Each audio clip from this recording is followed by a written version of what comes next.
மீண்டும் ஒரு முறை எங்கள் துறையை சேர்ந்தவருக்கு நம் தமிழக மக்கள் முதலமைச்சர் பதவியை கொடுத்துருக்காங்க. ரொம்ப சந்தோஷமாக இருந்தது. என்ன தெரியும், அனுபவமே இல்லை. இப்படியெல்லாம் நிறைய கேள்விகள், நிறைய விமர்சனங்கள். நிறைய தெரிஞ்சவங்க என்ன பண்ணீங்க? எதுவுமே பண்ணலையே.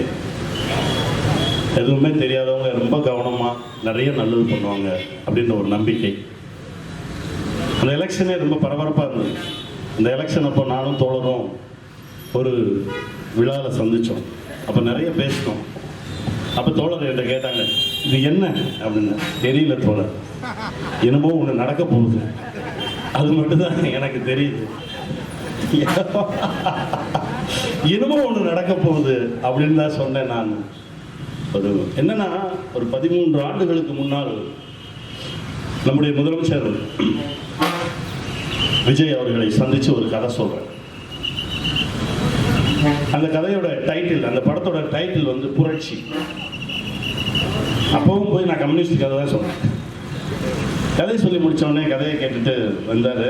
கொஞ்ச நேரம் என் கூட பேசிகிட்டு இருந்தார். பேசிட்டு கொஞ்சம் வெயிட் பண்ணுங்க, இப்போவே இந்த கதை பண்ண வேணாம், கொஞ்சம் தள்ளி பண்ணுவோம் அப்படின்னாரு. அங்கேருந்து ஆரம்பித்த அந்த நட்பு, அதற்கு பிறகு இனிமேல் நான் திரைப்படம் நடிக்க மாட்டேன், நான் மக்கள் பணி செய்ய போகிறேன் அப்படின்னு அவர் ஸ்டேட்மெண்ட் விட்ட உடனே எங்கள் துறையில் இருந்தவங்களே நிறைய பேர் அமைதியாகவே இருந்தாங்க. இது என்ன நடக்கும், இது என்ன ஆக போகுது, நம்ம சப்போர்ட் பண்ணால் என்ன நடக்கும், இப்படின்னு நிறைய அமைதிகள் இருந்தது. அப்போவும் நான் தான் ஸ்டேட்மெண்ட் கொடுத்தேன். திரையுலகின் உச்சத்தில் இருந்து மக்கள் பணிக்காக வரீங்க, வாங்க, உங்களை மக்கள் என்றைக்குமே கைவிட மாட்டாங்க. அது நடந்திருக்கு. ஒரு பெரிய சுனாமி வந்த மாதிரி ஆயிடுச்சு. அடிச்சு பல பேர்த்த புரட்டி போட்டு, பணம் ஜெயிக்கல, பணம் உடைக்கப்பட்டிருக்கு, ஜாதி உடைக்கப்பட்டிருக்குது, மதம் உடைக்கப்பட்டிருக்கிறது, அகங்காரம் உடைக்கப்பட்டிருக்கிறது. மக்களுக்கு ஒன்றுமே தெரியல. மக்கள் மக்கள் முட்டாள், மக்களுக்கு அறிவில்லை, இப்படியெல்லாம் பேசிக்கிறேன். மக்கள் தான் ஆகச்சிறந்த அறிவாளிகள். உங்ககிட்டையும் காசு வாங்கினா, அவங்ககிட்டையும் காசு வாங்கினா, இவங்ககிட்டையும் காசு வாங்கிட்டு காசே கொடுக்காதுன்னு ஓட்டு போட்டான் பாரு, அவன் தான் ஆகச்சிறந்த அறிவாளி.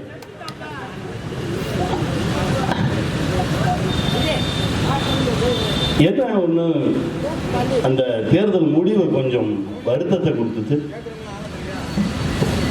எனக்கு பெரு வருத்தம் என்னன்னா, திமுக தலைவர் ஐயா ஸ்டாலினுடைய தோல்வி எனக்கு ரொம்ப வருத்தமாக இருந்தது, ரொம்ப கஷ்டமாக இருந்துச்சு.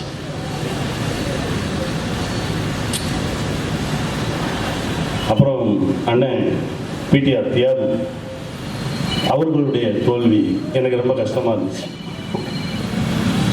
ஏன்னா அவரை பற்றி எல்லாம் நிறைய தெரியும், கொஞ்சம் கிட்ட இருந்து பார்த்துருக்கேன், தெரியும்.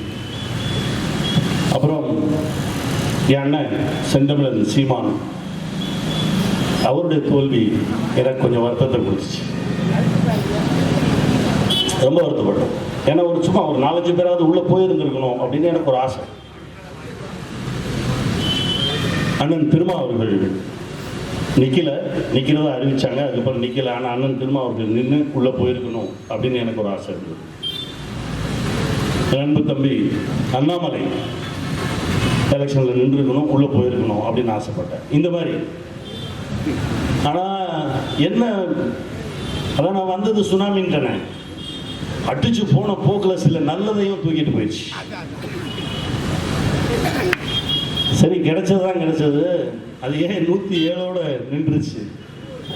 அது கொஞ்சம் ஓங்கி அழுத்திருக்கலாமே, அது 120 வந்திருக்கலாமே. அங்குதான் பாடம் நடத்துகிறது இந்த பிரபஞ்சம்.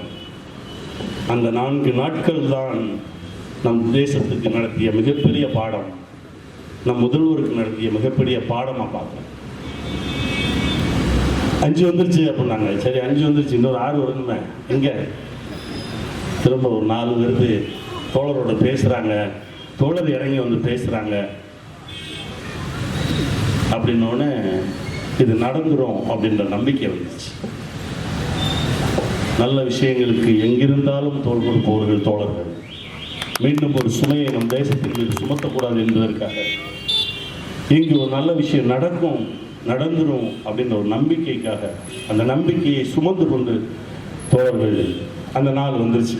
நான் அப்போ திருப்பதியில் இருக்கேன். திருப்பதி வந்து போகிறோம், வாழ்த்துக்கள் அப்படின்னு சொல்லி ஒரு மெசேஜ் போட, இன்னும் 2 வரணும். நான் 2 வந்துரும்யா, சாயந்தரத்துக்குள்ளே வந்துடும் பாரு, இந்த மெசேஜ் போய் சேர்றதுக்குள்ளே வந்துடும் அப்படின்னா 2 வந்துச்சு.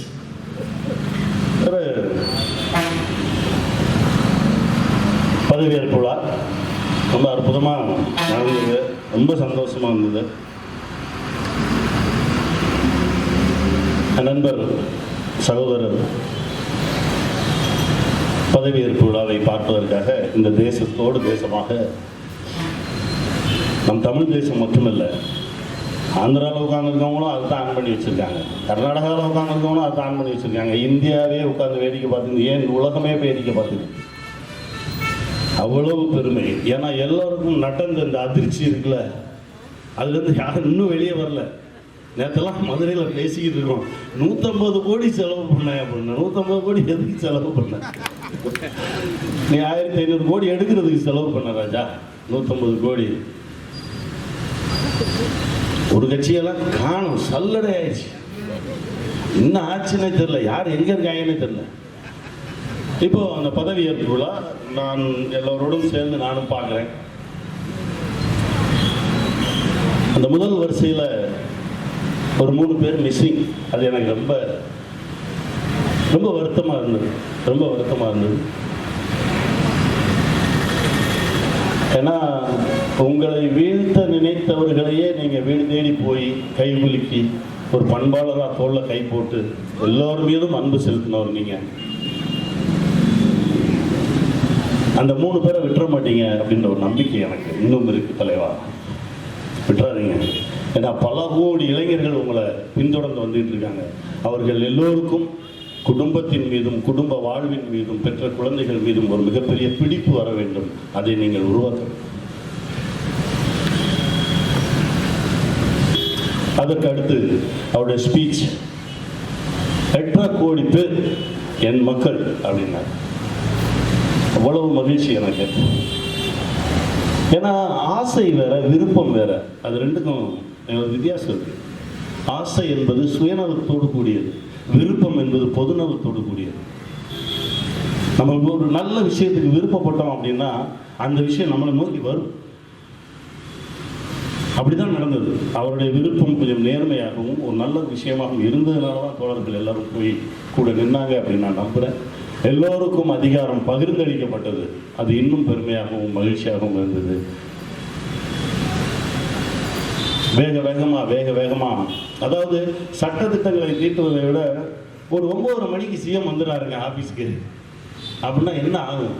இந்த 10க்கு வந்தது, 11க்கு வந்தது, இதெல்லாம் புதுசுன்னு பேசிக்குது. எப்போ அவரே 9:30க்கு வந்துடுறாரு, நம்ம போயிடுவோம் அப்படின்னு. ஒழுங்கு என்பது நம்ம ஒரு விஷயம் சரியாகணும், அது நம்மளிருந்து ஆரம்பிக்கணும் அந்த மாற்றத்தை.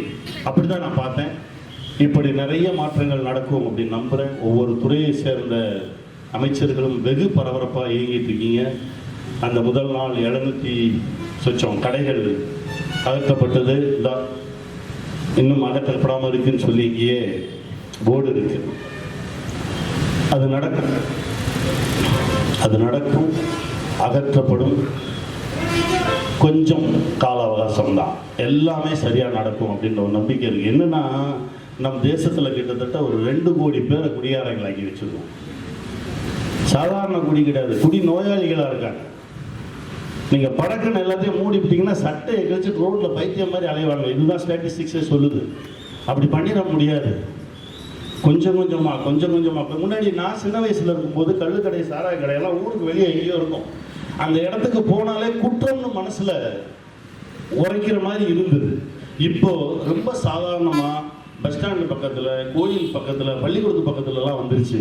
இது கொஞ்சம் கொஞ்சமாக அகற்றப்படும். அதற்கான வேலைகள் தான் நடந்துட்டு இருக்கு. 12 நாளில் எல்லாமே நடந்துடாது, கொஞ்சம் பொறுமையாக இருங்க, அகற்றப்படும்.